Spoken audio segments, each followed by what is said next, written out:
Did they win this? Did they achieve that? Do they have the best record? I think we pay attention to, or we reward all of those things that I would say the vast majority of children don't ever get a chance to experience. So we're focusing on the 1% as opposed to the 99% of kids who genuinely just want to do it, maybe either to have fun, to make some friends, to develop some skills, and maybe to just find a passion for something that they didn't even know exists. I've been to games before where kids are playing and I see parents on the opposing team booing the children because they're not on the same team, booing a child's efforts. Everybody at that level is trying their best. They're just children. That is a child's experience. There should be no place for that at a game. You as an organization, you still have to be a great mentor. You have to know how to train those coaches. And it's twofold. One is the experience. You want to make sure that you can give them the type of experience that they love, that they can trade on, that allows them to be impactful. The other thing is you have to pay them well. And I think that's another part that's hard. It's such a weird world that we live in now where everyone else's perspective and opinions matters to us so much more than it ever did. You know, what are people going to think? If they find out I invested this much money and my child doesn't, they're going to think that I completely wasted my money or my child wasn't good. But like, since when does someone else's opinion have that much weight in our lives?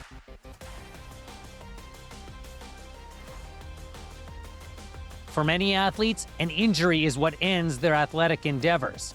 But for Jason DeRocha, an injury was the catalyst that propelled him into an impactful career in the world of youth sports.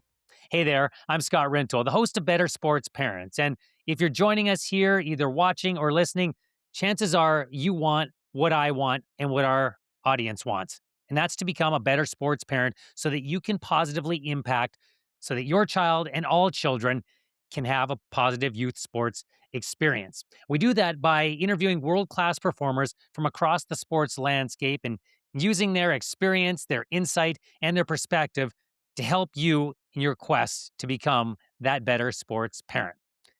Jason DeRocha's story is like many in the athletic world. He was an aspiring athlete as a teenager and had his sights set on university and maybe beyond in the sport of basketball. But an injury derailed that, and it forced him to start thinking about what he might want to do next. That thought process led him to university, studying child psychology and sport methodology. And then he began to work with children at summer camps and realized he had as much passion for working with kids and helping them improve as he did for sports. And he thought, why not marry the two? It was at about that point in his life that he was introduced to sportball. And what he thought would be a job he had for just a little while has turned into a lifelong passion. Jason is now the vice president of Sportball, but he has held many different roles along the way. He is also the author of multiple children's books, and he has two daughters of his own. So he is very involved in the youth sports environment. He has many different perspectives to share from his own athletic journey, from that as a parent, and of course, as somebody who coaches and works with kids all the time. And he's here to share it with you on Better Sports Parents.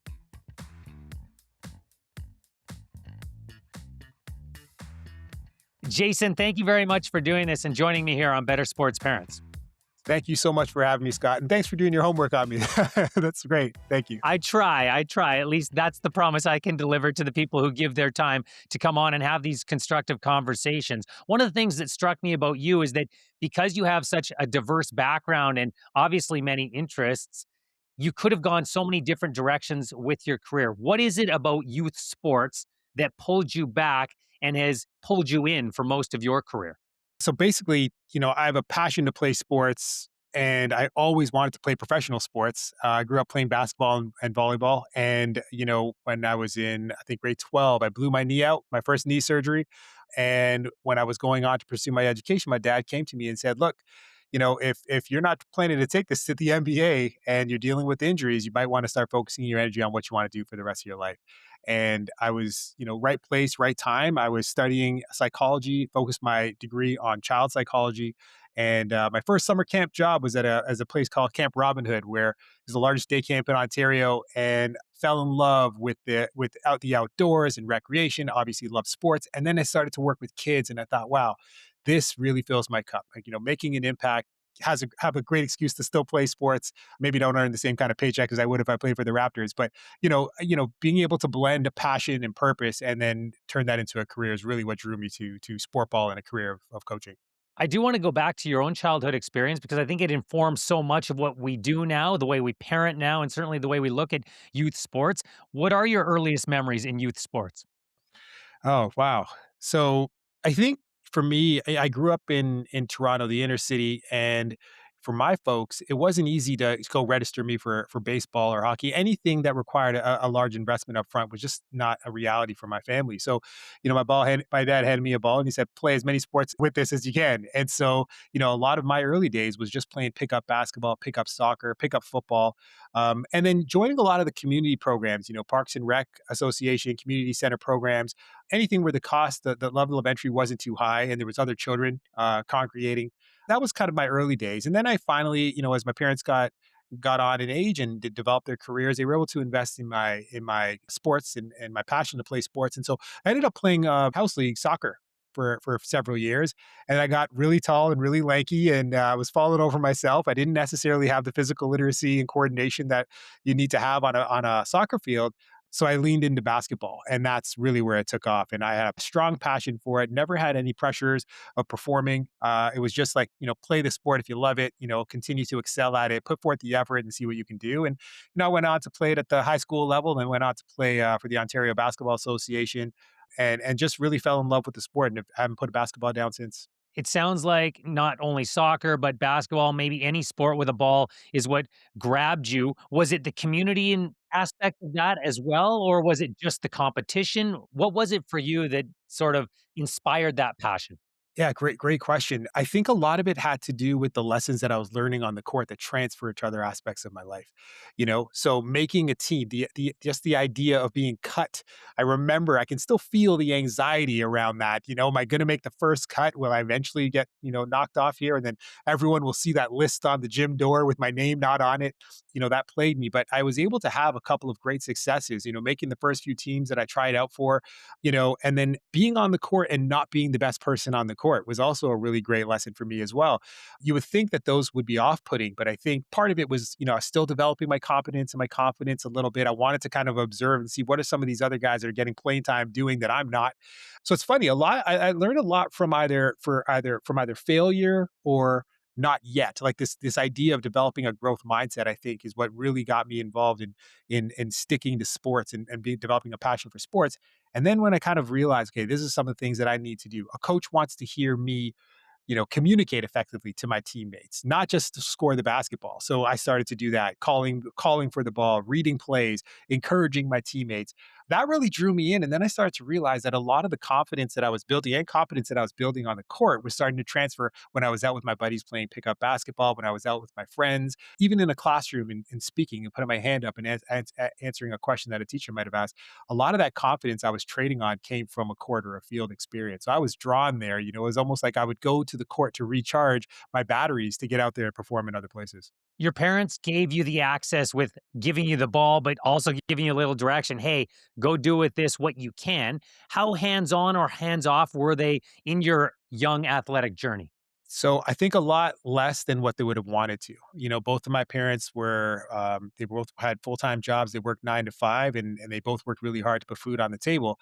So, they made it to the games. My mom woke up early and dropped me to practice because that's what she was able to do. She was not able to get to the games in the evening because she wanted to take care of the house and make sure that we were prepared and ready to go the next day. But my father, he used to start his day very early, 5 a.m., and he would break off. And I remember him showing up. My dad was a millwright, kind of like a mechanical engineer, but always in his factory clothes. And he would still show up to my game, standing on that sideline quietly. He was always there a bit late because he couldn't, so he was never in the stands sitting down, but he never failed. He was always standing at that sidelines, watching me, cheering me on, and then giving me a piece of advice when I got into the car on the way home. So, my parents did what they could, but certainly, I wish they could have come out a little bit more often. I'm sure my confidence would have been a little bit higher because I think you are aware when you see the other kids where they have their parents in the stand and they're getting that support that from their mom and dad. So I know my mom and my dad probably wish they could have been there more, but they tried their best and I'm happy with it. It doesn't sound like they coached you outside of your own sport or pressured you outside of your own sport. Is that a fair characterization? I think so. I think they expected me to perform well in that if I wasn't trying my best, I would hear it. But in terms of what I needed to do on the court, they didn't necessarily they weren't great basketball. My father played soccer, not basketball. So he probably didn't know, what the right form was and what the right advice was to give me on a basketball court. But, you know, he was like, you didn't show up today. I can tell you weren't trying your best. You probably need to get a better sleep. If that's the kind of energy that you have on the court, you need to get to bed a little bit earlier at nighttime or you need to change your diet. So he was well aware of those. So that's the type of coaching that they gave. And that's the kind of coaching I think that you should give to your child. You don't want to necessarily be the coach, but what are you doing to prepare for success when you get out there and you're ready to perform? That's what I think the parent's job should be. And I think my parents did a pretty good job of that. Yeah, it sounds like they most certainly did. Were they outward in terms of what they told you they expected of you, or was it something you inferred from their behavior? Yeah, that's a great question. My parents were they didn't mind their P's and Q's. So they made sure that if they had something to say to me, they said it. That's the type of household that I grew up in. And so I didn't necessarily have to read their body language. I could see their body language off the court, but I knew how to hear it. It would be paired with some conversation. And if I showed up and I worked really hard and I got into that car, they'd say, tough game, you're going to get them next time. If I wallowed too much in the misery, I was a terrible loser. I would be in the basement with the lights off if I lost or if Jordan lost, the Bulls lost. And, my mom would come downstairs and she would, talk to me about, use that energy for something good. Don't sit here and stew in this, this doesn't help anybody. But, they also recognize the fact that I love to play and I was trying my best. And so if I did fail, my reaction was paired with the amount of effort and time that I put into trying my best, on the field. So they made sure that I knew how they felt, but they allowed me to find my own way and be my own person, which was great. Part of the reason I ask is that I was very interested in something you said earlier that when you got into those team settings, when you were making teams, I'm assuming here now at the high school level to a certain extent, you're observing going, okay, how can I work my way into the mix a little more? What are the top players on the team doing that I'm not doing? Was that something that was internal for you, or was that given to you by your parents or from an external source? Oh, wow. So I had a grade 8 teacher. I think a lot of this comes from a mentor. This is why I feel like it's so important to have a great coach or a great mentor, a great educator in life. And I think if you asked anybody, who were the teachers in your childhood that you had an impact, it's usually one or two teachers that you can remember what their voice sound like and those conversations that you had. I had a teacher in grade 8 named Mr. Condon who gave me an opportunity to play basketball when I think I was in grade 5 and it was a grade 6, 7, 8. And he called me up from grade 5. Myself and another friend, one of my friends, called me up and he really took me under his wing and he said, you have all the athletics in the world. You're gonna be able to jump out of the stadium. It's great. He says, but if you want to be selected on teams, you got to pay attention to fundamentals. So he would teach us, Kevin McHale, defense high, Moses Malone, defense low. Like he was really focused on making sure that I got my footwork right, my spacing right. I understood how to read a court. And then as I got older, he would say, okay, now you're going to be on the bench with me. Watch what these people do. Watch what this player does. Watch what he's doing. He's not as athletic as you, but he's going to get to the basket more because his footwork is down. He knows how to read the defense. So all of these little things, this he would start to impart with me when it was developmentally appropriate. So grade 6, grade 7, grade 8, I had Mr. Condon to kind of guide me. So when I was in high school, I kind of developed this critical eye so that when I finally got out there, I knew what to look for. I knew how to almost self-educate, self-coach, self-regulate to a degree. Like I said, I couldn't get that technical support from my parents, but Mr. Condon was that one coach in my life that was really able to say, this is the difference between good and great, and this is how you get there. And it sounds like you were able to have that conversation with him because he clearly invested in you and showed you that he valued you and wanted to help develop you. Is that fair in terms of how I'm characterizing that relationship? 100%. Yeah, not just, it wasn't even just athletics, it was he would find students and whatever that put that spark in that student's eye, he would make sure that he was there for them and guided them in the right way. And I've taken a lot of those lessons and applied it to my own my own profession at Sportball. It's an organization where we have to hire and train coaches to work with kids as young as 2 years old, and our approach is very much what Mr. Condon used to do with me. Making sure that you have the best interests of the child at heart. safety first, like, is this child in a safe and supportive environment? And then what is it that speaks to this child that's going to engage them in a way to create a teachable moment, and he did that so effectively. And so, again, another sports experience that I had with a coach and mentor that has transferred to other aspects of my life. I don't want to skip over the detail of you blowing out your knee and that effectively ending your competitive basketball career.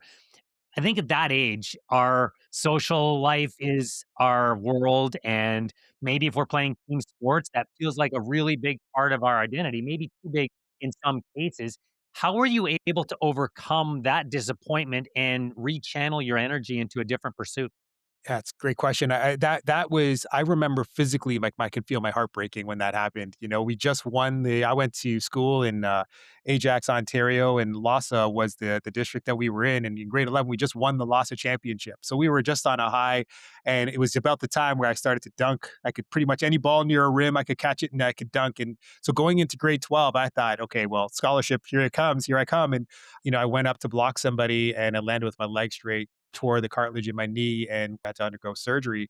And I just remember thinking to myself, my life was over. I think a huge reason I even went to school and wanted to keep my grades up was that I knew that if I didn't keep my grades up, I couldn't play on the teams. That was that type of rule that was in my household. So I was devastated. And that was also a time where there was a teacher strike. So we ended up losing. I'm a little older than, I guess, the current cohort that's in high school now. So we used to have OAC, which was a preparatory year before going into high school to university. And I remember my OAC year, there weren't any sports.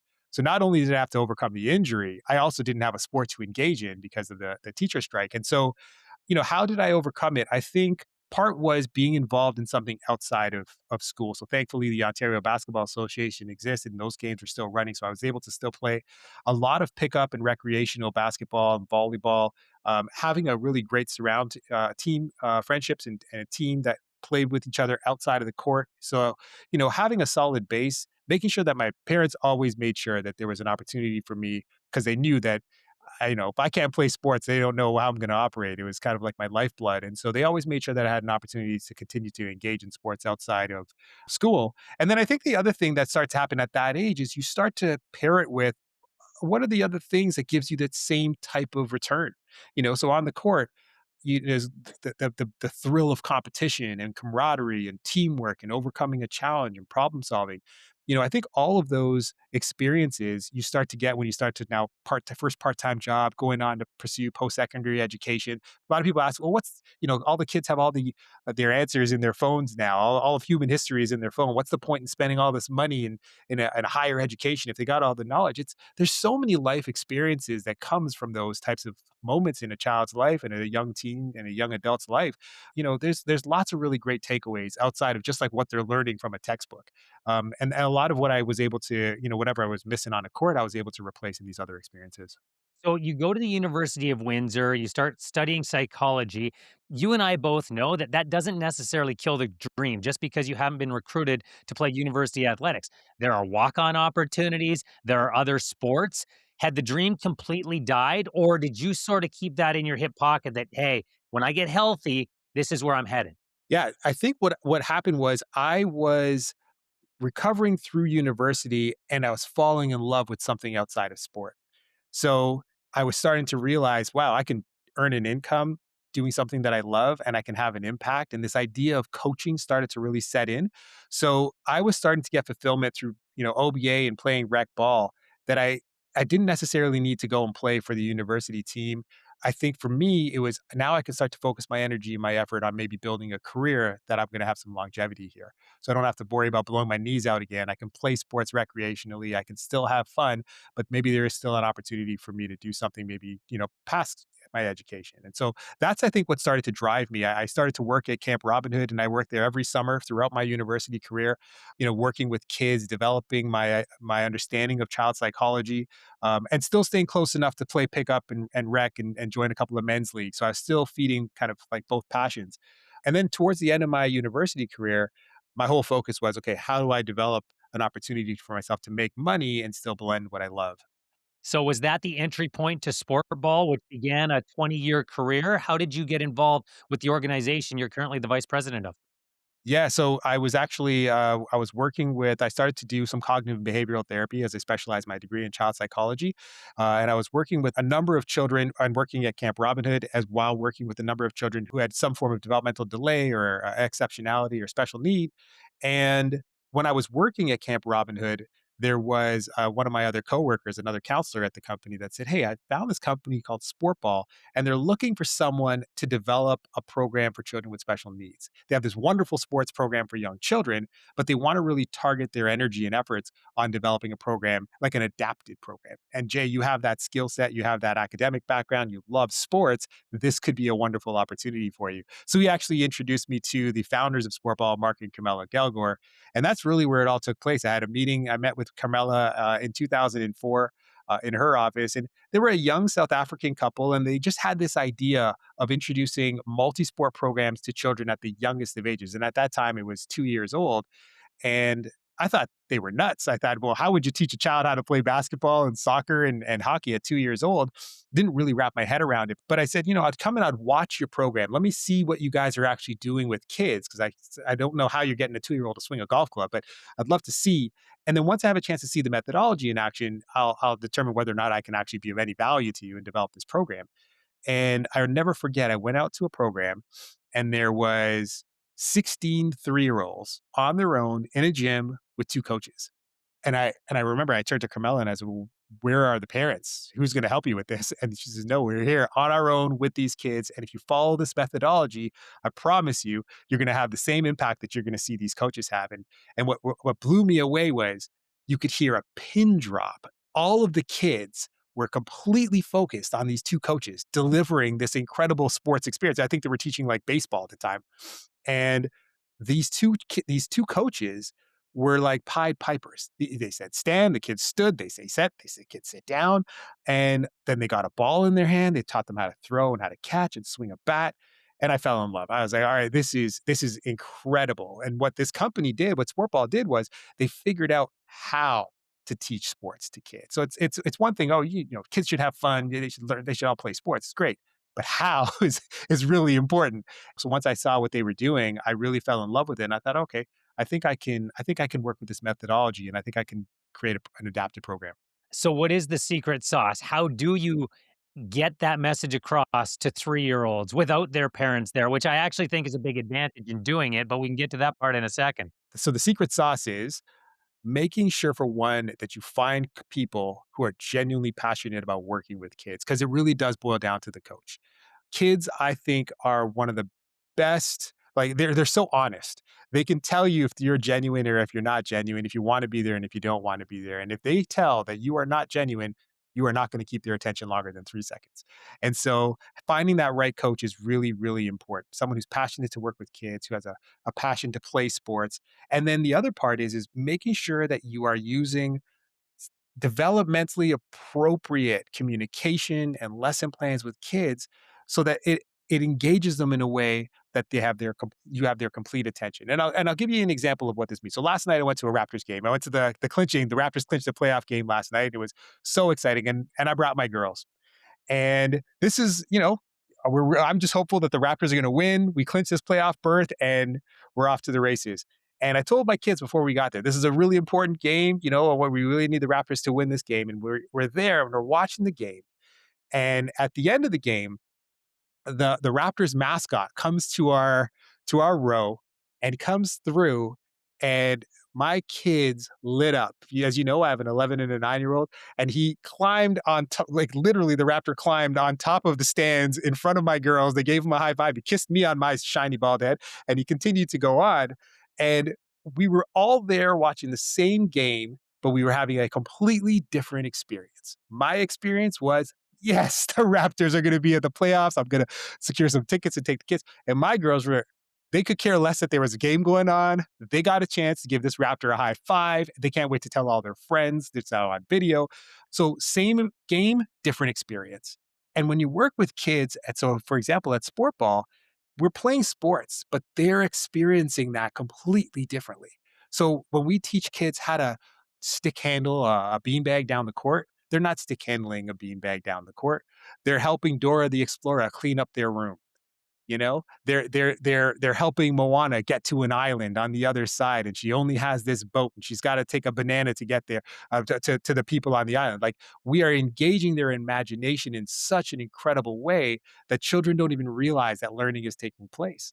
And we've had many, professional athletes that have brought their kids to our programs in Toronto. People that play for the Leafs or the Jays and the Raptors, and I'll see them on TV the night before, and they show up Saturday morning at a sport ball class, and they're blown away. They're like, I can't believe you can put a hockey stick in my daughter's hand. I've been trying to the death of me. I can't figure it out. And then you tell her that she's helping Moana get back to the island, and all of a sudden she's stick handling down the floor. So that's the magic of sport ball. Well, and it brings up a really interesting point, and I imagine your answer as a child psychologist is going to be very intriguing on this.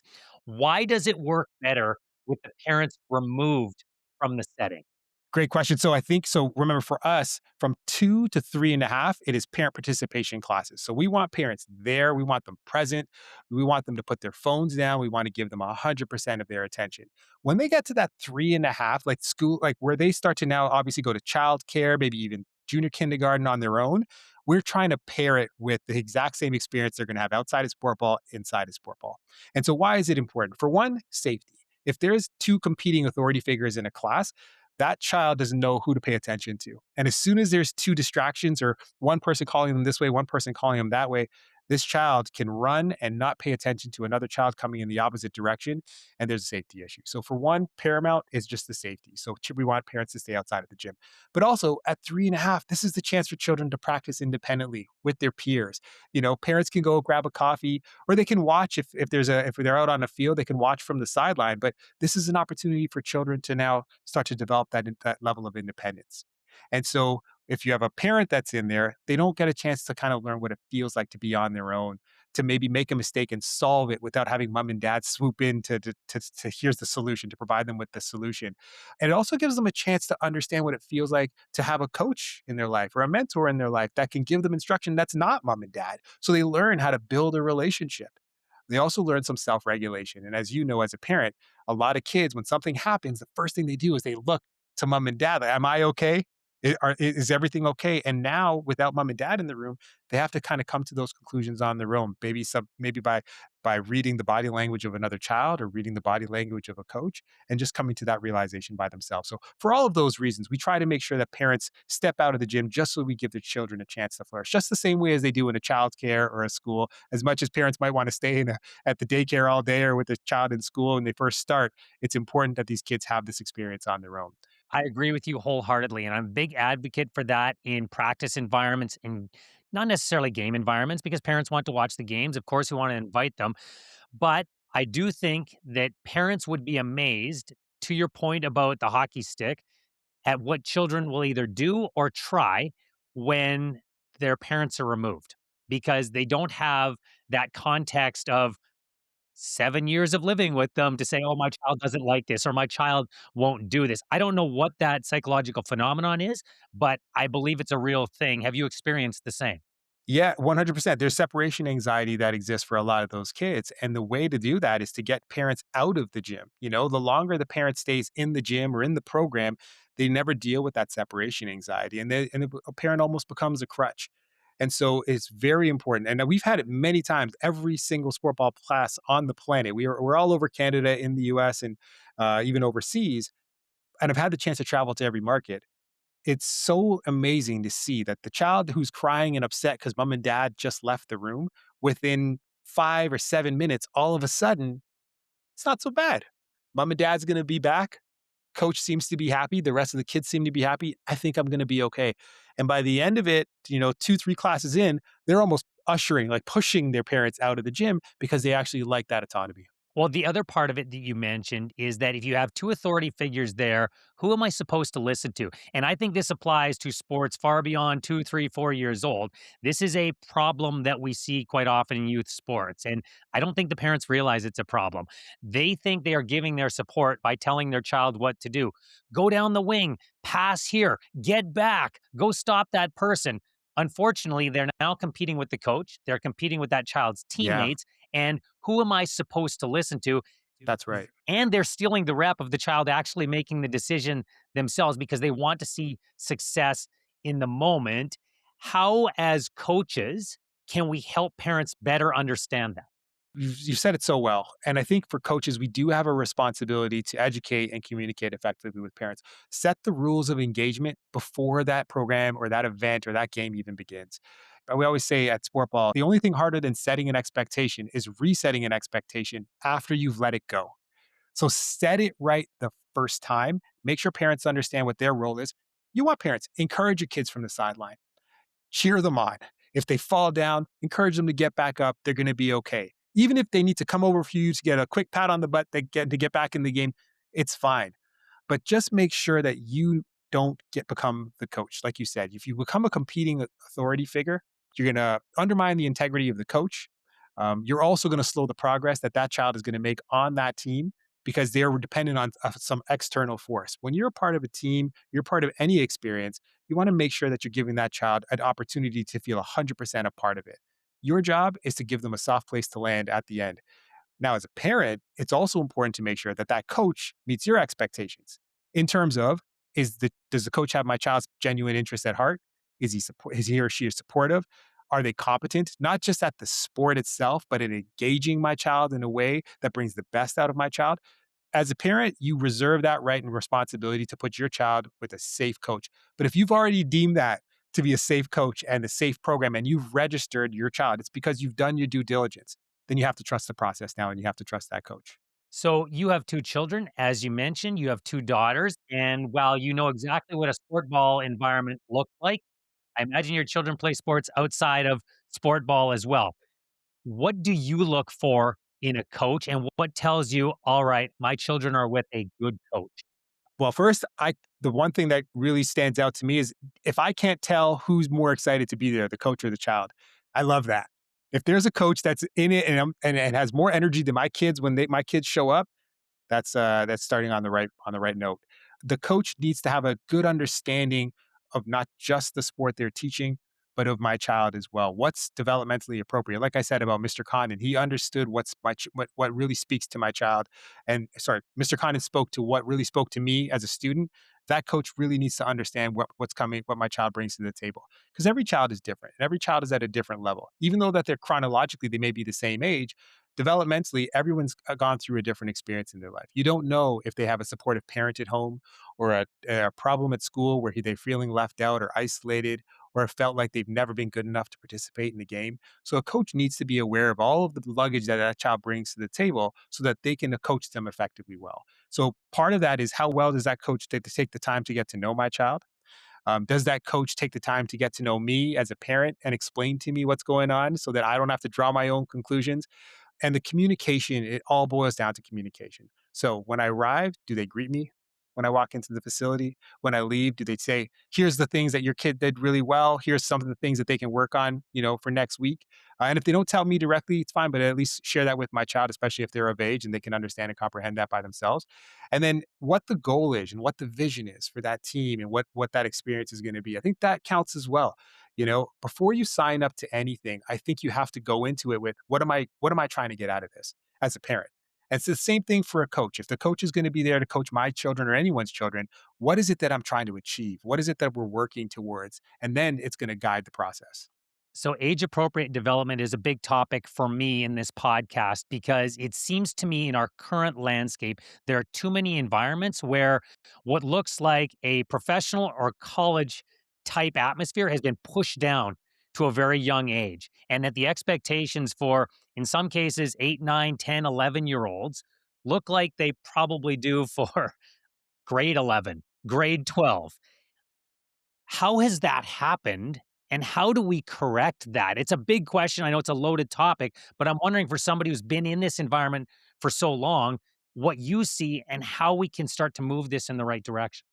Yeah, I think it starts with understanding what great looks like and good looks like from a young age. I think it has to start there. I think there's two.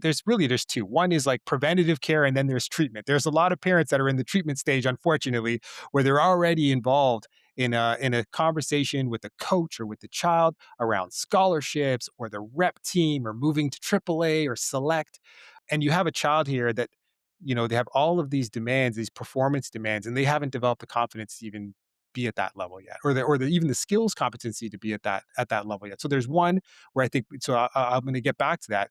The first part is when you start young and you form the right habits and the right routines, well, then you're almost like you said, you kind of set the expectations out of the gates. I know what I want this experience to be like. I know what I'm trying to achieve at this level. And so as you move up, you're bringing a child that's prepared. You're bringing yourself as a parent that's prepared for what's happening at that next level. And then when you do meet those coaches and you're part of those organizations, you have an idea of this is where I want my child to be and participate, and this is not something that I want my child to participate in. So I think that's where it starts. From the folks who are already in that space, I do think we need to take a step back collectively and really think about what the conditions are that we're placing these kids into. You hear the statistics all the time. Kids are burning out at a young age. They have negative associations with sports, so they don't even want to go ahead and play sports, especially when it comes to girls in sports. You see that the drop off starts to happen as soon as they get to that 6 to 12. A lot of girls start pulling away from sports. Why? Why is that happening? Is there something broken in this process? Is there something about that experience that doesn't uplift and call kids in? And if it is, I think we just have to start really pulling that apart and really thinking about how we're approaching the game. Now, I know that it's happening in many leagues. There are parents, when you register, there's actually a code of conduct type of assessment that you need to take before you even register your child to play on that team. So I think we're taking steps in the right directions, but I do think that we need to have more conversations and we need to call people to the plate to be a part of this discussion that are involved in creating the rules and the dynamics around these types of engagements. Well, and it does all boil down to that communication aspect and to the age appropriateness of what we're trying to do here. Because as you and I both know, it gets competitive far too quickly. At least from my view, it does. That 9-year olds, 10-year olds, they're going to try to win, and there's nothing wrong with that. But when that is the number one thing that we are pushing as adults, they are going to create that association for themselves. And that's where they find value as children. Do you see that as a disturbing trend, I'll say, in youth sports? I think we're gonna continue to track that way if we don't, do something about it as a society. But I do feel that there are more organizations participating in the same space like Sportball is participating in. They are introducing kids to more fundamental physical literacy, social literacy, fundamental movement skills. That didn't exist when I was a kid. So it's really sink or swim. So we are seeing things moving in the right direction. I think that with social media, sometimes it feels like it's a bit of a hyperbolic chamber where it's all you see, and we're thinking that there's so much that's broken. There's a lot of really great work that's happening, and a lot of great organizations and conferences that are really bringing people together that are actually the coaches, the mentors, even at the school levels that are starting to come together and starting to realize like we've got to do better. As a society, and I'm actually really optimistic about the direction that we're going in. That's great, and I would love to share your optimism. I mean, I do, I suppose, because I keep my kids in sports. I continue to work in this space, and I think people like myself and yourself who are like-minded and wanting to improve the youth sports experience for all children are going to help be a part of the solution. You mentioned physical literacy. There are a lot of people who say we've lost that as a nation or maybe as a continent as well, as far as what the base level looks like. It strikes me that your organization is really trying to do something about that. What does physical literacy look like at young ages to you? So, fundamental movement skills that are associated with all physical activity. So, jumping, stepping, crawling, throwing, catching, all of those skills that are almost innately built into the various sports and physical activity throughout life. That's what physical literacy is, but making sure that it's done against the developmental milestones of a child. So at a very youngest of ages, when the child is still learning how to walk and run and crawl, you want to just ensure that all the skills, game activities, and instructions are all developmentally appropriate. So you're not putting a child in the position where they can either get injured or fail to the point where they don't have any opportunity to succeed and then they lose the motivation to participate. So that's essentially what physical literacy is developing the skills to develop their competence and their confidence so that they can perform those skills more successfully as they go up that continuum of learning. Confidence is such a big part of this. And a quick aside, in a mentor student situation, I recently met with a young woman who, when she was telling me about why she wanted to pursue a career in sports, she started with, "Well, I always loved them, but I always sucked at them. I've never been very good." And I literally had to stop and tell her, "Listen, it breaks my heart that you're telling me that because someone has convinced you that. I am a big believer that everyone can play. We don't have to play professionally or collegiately to be able to play and to be able to belong. How do we develop that confidence in every child, not just the ones who are precocious and excel early? Yeah, so I think part of it has to be opportunity, making sure that there's an accessibility for these types of programs and experiences within the communities, I think is very, very important. And I think the other piece that's really big is we have to start celebrating. Right now, I feel like we do celebrate almost like outcome driven. Did they win this? Did they achieve that? Do they have the best record? So, I think we pay attention to or we reward all of those things that I would say the vast majority of children don't ever get a chance to experience. So we're focusing on the 1% as opposed to the 99% of kids who genuinely just want to do it, maybe either to have fun, to make some friends, to develop some skills, and maybe to just find a passion for something that they didn't even know exists. I think we have to start thinking through how do we get in general, how do we get more kids exposed to just understanding this for a lifestyle behavior, meaning like this isn't just for winning. This isn't just for playing on the best team or getting a scholarship or celebrating on Instagram. You should be doing these things just like you should be reading, that you should be brushing your teeth, you should be exercising, all of the lifestyle skills that you want kids to develop. Those are the things that we should be celebrating more often. I know it's not as glitzy and glamorous as winning a championship and having these big sponsorship deals, but again, it's what do you want children to get out of the experience and what happens to the majority of kids? We're seeing a lot of sedentary behavior, a lot of screen time with kids. If we want to move away from that, then we have to start bringing attention to some of the behaviors that we want kids to actually participate in and celebrating those behaviors. Certainly, parents are a big part of that. You know that. I know that. But I do believe the coach sets the tone for that with whatever activity we are talking about. How do we better coach the coaches in that regard? Yeah, this is a very important question. So I can talk about sport ball and what I think we can transfer to other aspects. So at sport ball, we believe that every coach that comes in should be we should be adding to their experience platform. So every coach that starts as a rookie coach.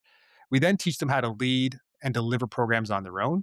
And from being a lead coach, we then teach them how to mentor other coaches. Because as you may know, doing something yourself and training someone to do what you do is a world of a difference. So we actually train our coaches how to become great mentors. And then from there, they move on to becoming a master level coach where we start to talk about, building their career. But in that gradual process of learning, we actually train coaches on communication skills, on class management skills, not just on this sport. So we take hockey, and this is how you teach stick handling. You just put a hockey stick in their hand, and then you put a beanbag, and then a pylon, and then a ball, now some obstacles, now some defense, and now they're in a game. Well, great. But what about in terms of class management or social development? How do you get a child to go from experiencing this from just a skill-based program to now developing some non-competitive activities so they can now go around stick handling, around pylons, and then eventually like introducing the defense and then introducing competition? How do you build them up socially so that they can move from, okay, I've developed these skills, I've developed my confidence, and now I can play against somebody else where I can fail or I can succeed. So at sport ball, we'll actually train the coach not just to how to show the skill, but even how to react to when a ball goes in and how when a ball misses. Like we'll literally role play what that looks like.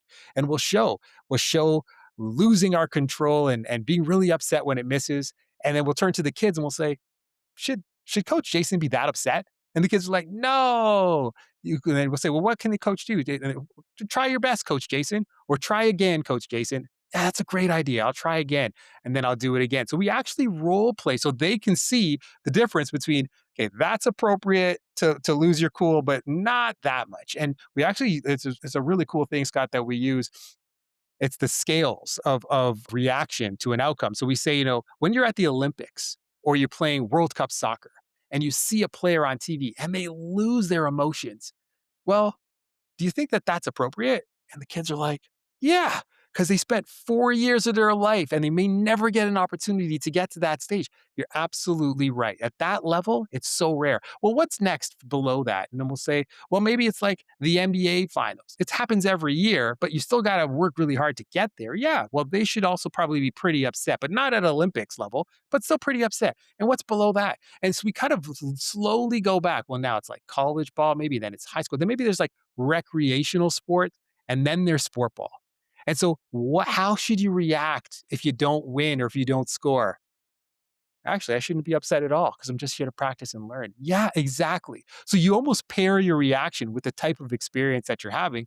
That's what we train our coaches to understand is that you have to meet kids where they're at. And I think that's a huge opportunity that we have for every organization, not just learn the sport, but learn the kids that you're going to be coaching and how to meet them at their level. Well, and part of that is realizing the effect that modeling has on children as well. I don't care if we're talking about 8-year-olds or if we're talking about 18-year-olds. As the adults in the room, which we are supposed to be, we can tell them a million times, don't lose your cool, keep your composure out there, don't talk to the referee in that way. But if we do it as coaches and if we do it as parents, we are implicitly telling them that it's okay and they will follow suit. I imagine you agree with that assessment. Yes, yes. Children learn what they live, right? One of the greatest teachers in my life said, your actions speak so loud, I can't hear what you're saying. It's really hard for me to go out to some of now you get like these competitive leagues. Both of my girls do gymnastics now, and they are moving up in terms of the competitive levels. And you can see that sometimes I'll see parents on the sideline, and it feels like it means more to them than it does their child. And yeah, it's impossible to say do as I say, but not as I do. No, no. You have to live your teachings. And I think as parents, we have this. We sometimes forget that and we're human. So I also want to make sure that I don't judge parents too harshly. I fail more than I succeed as a parent. And at the end of the night, I say, I made 99 mistakes today. Tomorrow, if I could just make 98, I'll be happy, But I do think though that you have to be very conscious of your body language and and the words that come out of your mouth, whether it's to your own child or to another parent or to a child on the opposing team. It all counts. And I'll give you, if you don't mind, I'll give you another example of the Raptors game last night. I'm in the stands with my kids, and this is the first actual game that my kids had a chance, like first Raptors game I've actually taken them to. Believe it or not, they've been to a few Leafs game, Jays game, but the first Raptors game. And Brooklyn gets to the line, and they're shooting a free throw. And what happens in that stadium is the loudest boos you've ever heard in your life. And my both of my girls turned to me, and they were like, what is happening? Like they've never heard anybody being booed before. And they were a little bit like, are you going to be okay if I boo daddy? And it was interesting to see. And by the end of the game, they were booing louder than anybody else in the stadium. They really enjoyed booing the opposing team. And at that level, maybe it's appropriate, right? This person gets paid millions of dollars. They're an adult. This is an adult experience. And that is kind of like table stakes for playing at that level. But I've been to games before where kids are playing and I see parents on the opposing team booing the children because they're not on the same team, booing a child's efforts. Everybody at that level is trying their best. They're just children. That is a child's experience. There should be no place for that at a game. And so, your conduct as a parent, you have to be very conscious. Am I in an adult environment or am I in a child's environment or even a young child, an 8, 9, 10, 11-year old? You're not at a professional game. So conduct yourself appropriately. Yes. Whether it's a referee, whether it's another child, whether it's another adult, you have no business talking to them. You are supposed to be there in a supportive capacity. And one of the other things parents struggle with as a result of that competitive environment and wanting to see their child succeed, as you said earlier, sometimes more that they want them to succeed than the child does, is that they can't divorce themselves from the game when they get in the car. They start talking about it, they start giving advice. I think most parents now know they shouldn't, but some aren't able to hold themselves back. For those who don't know, we're trying to educate them. It strikes me that because your career has been in coaching, that it might be hard to take off that hat when you go home. Have you struggled with that whatsoever? Because you coach kids all day and now you got to be a parent. Yeah, I'm human like everybody else, and I always say as well, like people, I'll go and I'll coach a child, and all the parents like, oh, you're going to be such a wonderful dad. Well, I like to think that I am, but I think a lot of what happens at work doesn't always translate when you're 24/7, dad, and you're losing sleep and you have all these other, stresses in life that you're trying to juggle. But yeah, I also, catch myself. And one of the things that I do, Scott, and I'm glad you asked me this question is I'm compassionate. I offer myself some self compassion. And what I do is I make sure that I also explain that to the kids. So whenever I'm with my kids, and if I ever have a situation where I feel like I could have parented better, I could have communicated this more effectively to my daughter, I could have been a better support, I could have focused on what I should have focused on, which is encouraging her to show up again and get like, even if she doesn't necessarily achieve what she's setting out to achieve, or because I think she could have tried harder, or my job is to be a support, is supposed to be almost the rock that she can say, okay, well, this person is kind of stoic in that I know that they're going to be grounded. I'm not going to lose myself. Dad is always going to be able to give me perspective. But if I ever lose that, one of the things that I commit to doing is I commit to saying to my daughter, I'm not perfect and daddy could have done better.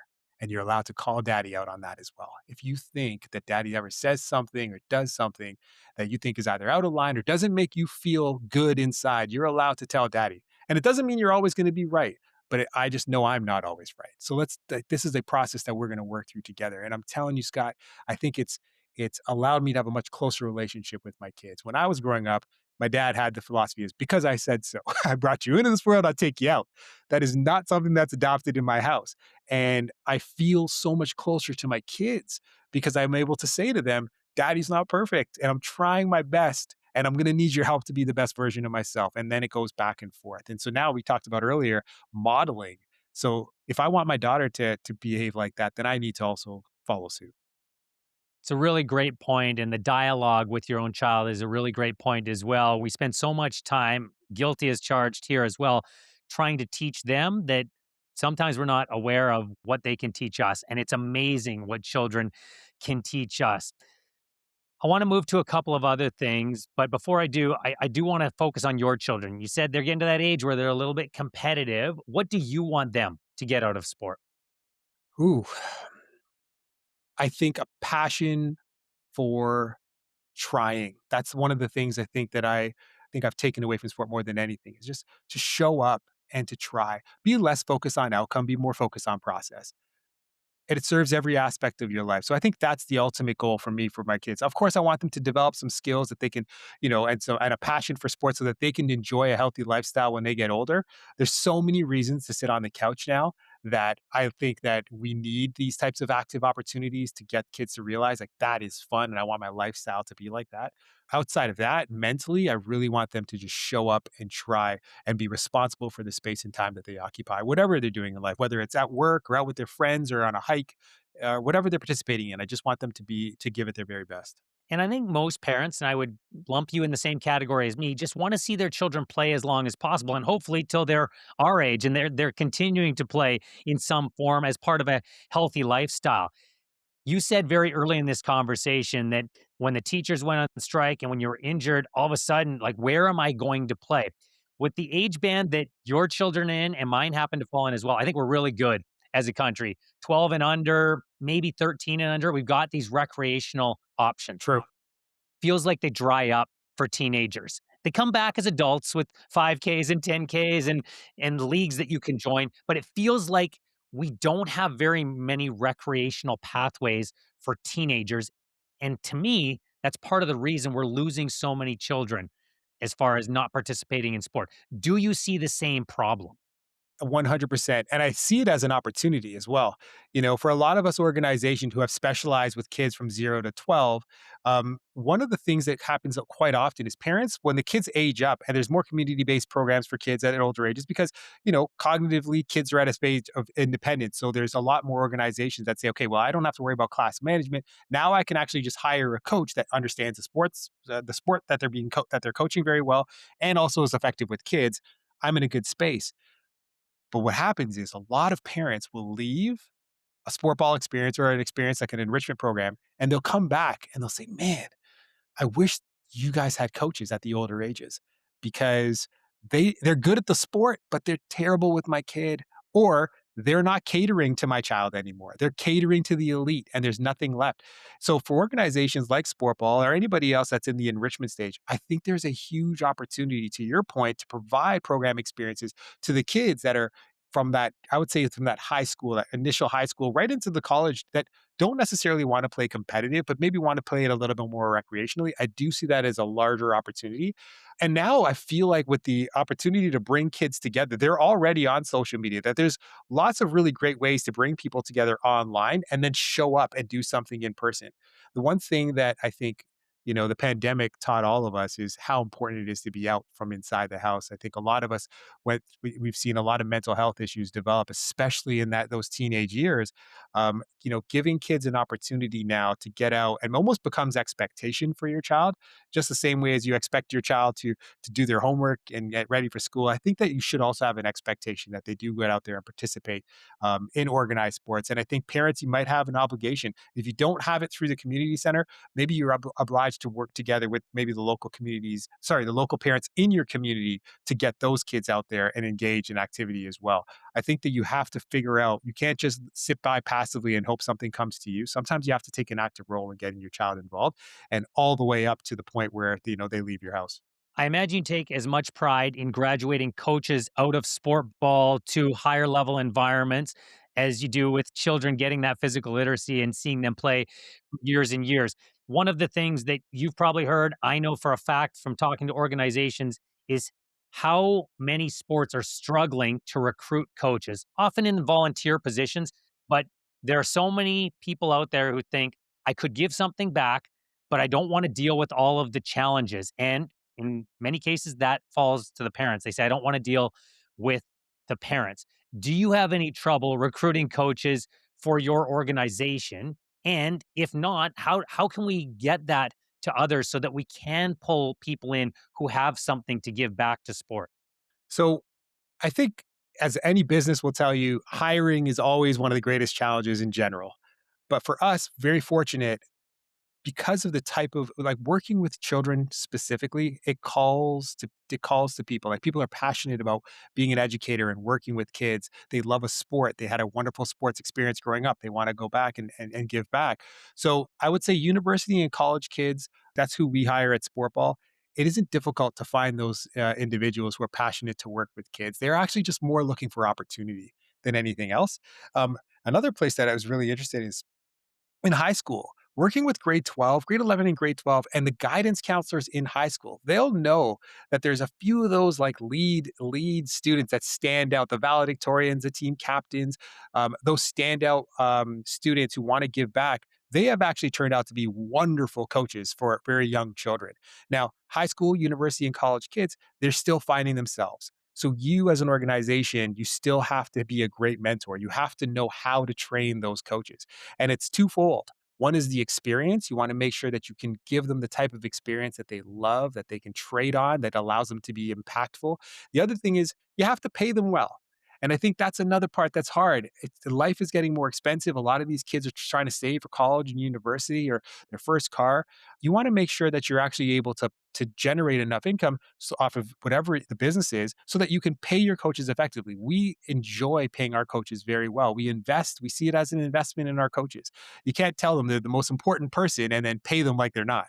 So they have to meet at that level. And I think if you can pair both by making a strong investment in coaches and giving them the opportunity to learn effectively so that they can be valuable in terms of the impact that they make in a child's life, then you're going to find that your coaches will stay on with you. And we have coaches that have been with Sportball for 15 years and 20 years and 25 years, that really have made a home for themselves here because they can make a living and they can make a difference. And yet, many of the organizations in this country that offer sport rely on volunteers and volunteer coaches in many situations. How can those organizations better support volunteer coaches to keep them around so that it's not a one and done? Yeah, that is a great question. I think there's also this divide between the not for profit and that requires volunteers and the for profit that invests in their teams and methodology and I think there has to be more of a joint effort. We have a lot that we can share with those organizations, but I think there's sometimes, well, are you a for profit or a not for profit? It ends the discussion right away. And we actually do a lot. We go out and we contribute into community events. We run multiple training workshops. We'll run training workshops for school boards. We'll run it for child cares, and any organization that would want to volunteer and work with kids. By all means, leverage organizations like Sportball that has a skill set, it's very important to make sure that you have teams who are competent, that know the skills that they can share. And there's lots of free resources that are available as well. If you don't necessarily want to look at Sportball, Canada Sport for Life is an incredible organization that talks about physical literacy. They actually have something called the LTADs, the long term athletic development. These resources are available that you can give coaches and educators access to. So, whether you're a teacher in a school who's never taught a phys ed class before, or you're a coach working at a local community center on a volunteer basis, there are lots of resources that are available to you throughout Canada. And I would even make the argument, even in the US, where you can understand what physical literacy is and social literacy is and how to implement that effectively in a program so that you can get the most out of your kids.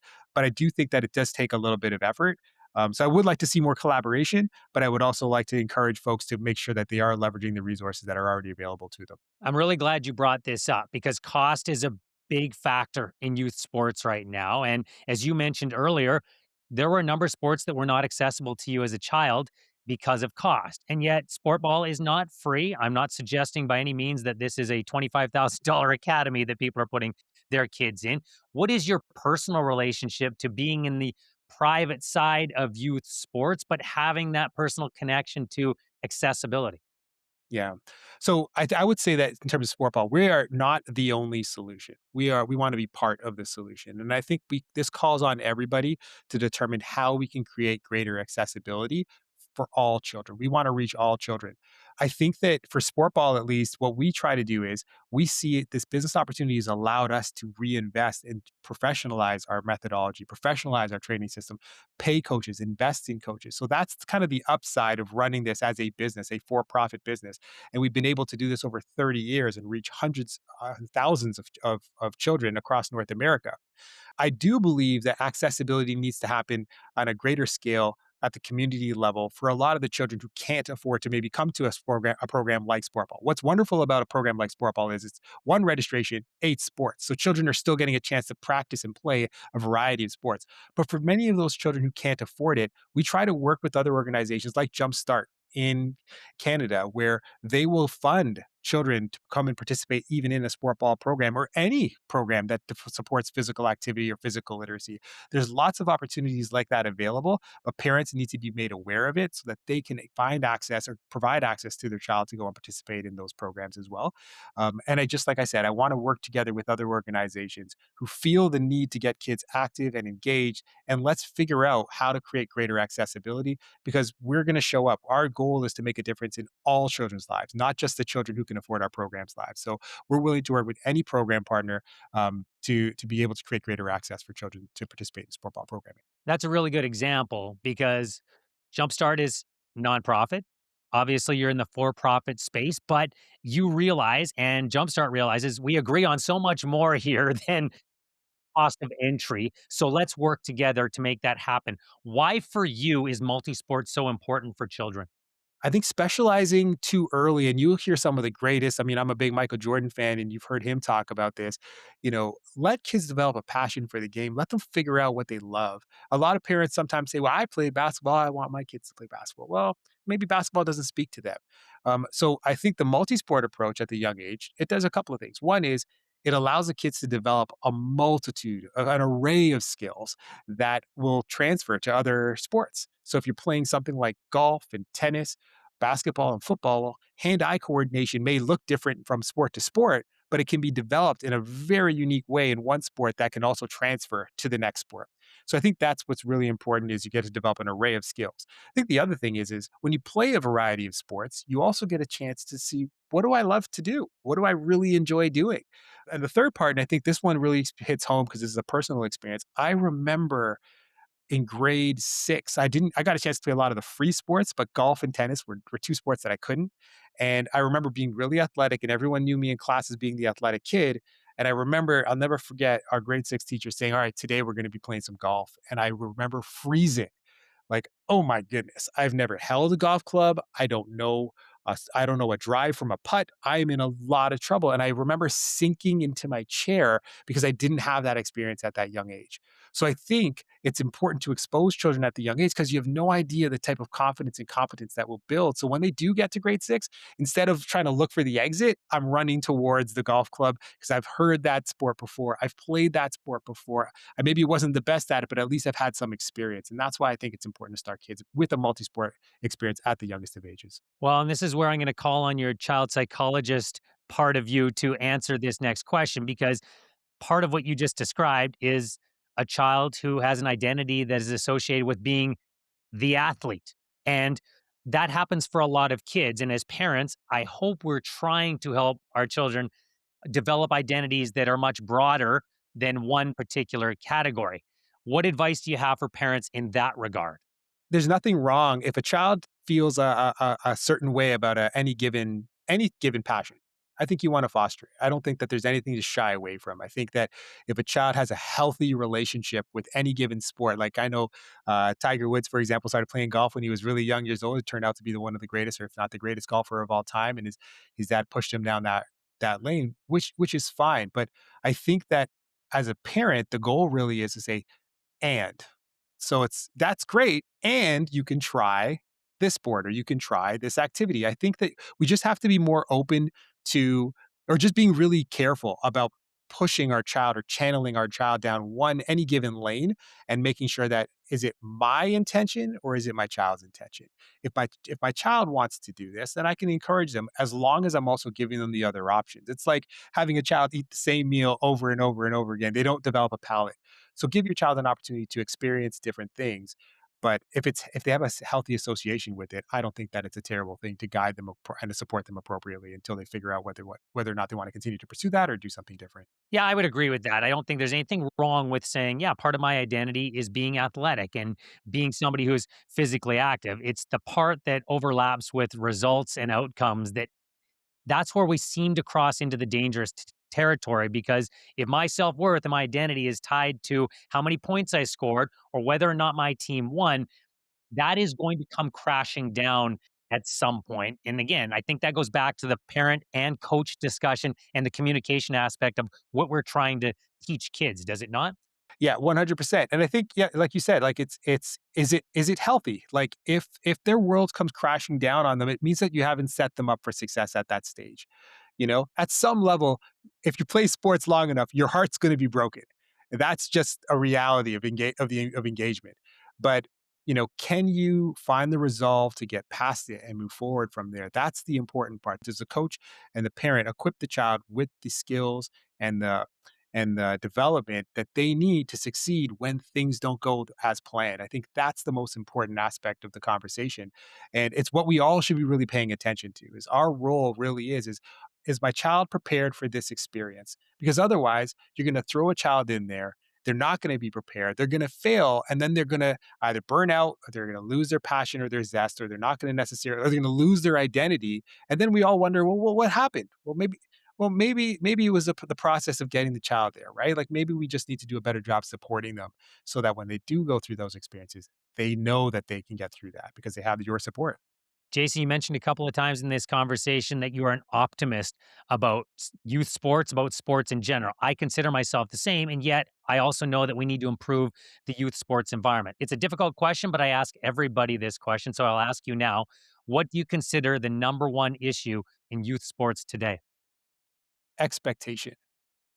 I think expectations. I think that everybody's looking at it through their own lens. And I think that what needs to happen is before you, like I said, I mean, maybe I'm going back to the same point, but I think that before we put our children into whatever that experience is going to be, whatever that youth sports experience is going to be, what's the desired outcome? What are we trying to achieve at that level? So everybody understands like these are the table stakes. And it's twofold. One is like, so if it was NCAA basketball, we know what the outcome's going to be. We know that the stakes are high, but there should still be like a level of conduct that goes with it. So you have to expectations around conduct and around your interaction with it, and expectations in terms of what the outcome's going to be. And I think everything just kind of needs to be paired appropriately. If you're going in with the right expectations, well, then you're never going to be disappointed. I think a lot of the time parents expect one thing and it doesn't live up to their expectations, and then they're really upset. And same thing with coaches and the same thing with leagues. So I think make sure that the expectations are appropriate for the type of experience that we're providing for kids, for parents, for coaches. And I think we'll have a lot less fallout that we've been seeing on social media and in the news. Yeah, and I do think this is very closely tied to cost in many cases that parents see a certain number going out. Hey, we're investing this many thousands of dollars into our child's development, whether that's just through the league or skills coaches. And if we're putting this money in, what are we getting out? And unfortunately, I think it's an unhealthy thing to do. But unfortunately, too many parents get pulled into this. Well, if this doesn't result in a scholarship or a pro contract or junior hockey, then what was it all for? And to your point, we have to recalibrate that expectation. Yes, yes, it is, and it's listen, it's interesting because people they do it at the other levels, like you academically, for example. How much money do we put into kids trying to get their undergrad when they go through it, they don't even get a chance to use their degree. Sometimes they go off and they find something else that they're passionate about. Well, I don't see this a lot, but I know that for a lot of parents they don't lose their cool about that because their child found maybe a career that they love to do, or they're doing something else that hopefully they can do for the rest of their lives. There's something unique about the sports experience that I think parents attach themselves to a little bit more than anything else, you know? And I think that that's probably because they're I don't want to put this on everybody, but I think part of it is also like a personal belief that we have as parents versus what we want for our kids. It's important to want the best for your child, but I think you have to separate. Am I doing this for them, or is there something that I'm doing for me? And if it's something that you're doing for yourself, then maybe you need to reevaluate, your own personal expectations. That's how I check myself. I think my wife holds me accountable as well, and I hold her accountable to that level. Like, when we make a decision, are we doing this because it's in the best interest of the kids, or some type of best interest that we have for ourselves, or even subconsciously? You have to be really self-critical, I think, at that level. And if you're putting forth that type of investment, you have to realize that only what is it, 1% out of 1% get the scholarship and have an actual professional career. So, setting your expectation that high, I think you're setting yourself up for failure. Yeah, I don't remember the last time I saw a parent sit in on a grade 5 class and start saying, "Well, come on, you know how to get that multiplication answer," or, "Why haven't you called on my kid as many times as you should have in that class?" We don't do that in other settings, but you're right. Yes. Sports, for whatever reason, we think it's okay. Yeah, yeah, it's funny that it happens like that, and I think maybe, you can't change what you're not willing to acknowledge. So I think maybe we all need to really reevaluate the pressures that we maybe put on our child or on ourselves as parents. And I think the other part, and I'm not sure how you see this, but social media plays a huge toll. We are now in this, it's such a weird world that we live in now where everyone else's perspective and opinions matters to us so much more than it ever did. What are people going to think if they find out I invested this much money and my child doesn't, they're going to think that I completely wasted my money or my child wasn't good.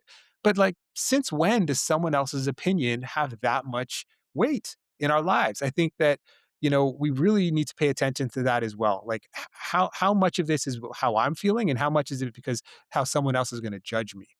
And I would hope that we all get to a point, because it's really to the detriment of our child and our own personal health and well-being, is the weight that we put into other people's opinion of us.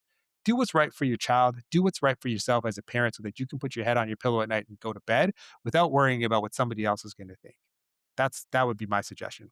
It's a great point among a laundry list of points you made during this conversation. Jason, I've really appreciated you taking the time and you imparting a lot of what you've learned in both the sport environment and your educational background to parents out there. Thank you very much for doing this. Scott, thank you so much for having me, and I really appreciate the fact that you even have a channel like this. I can't wait to share this with my wife so that her and I can both learn from you as well as all the guests that you've had on so far.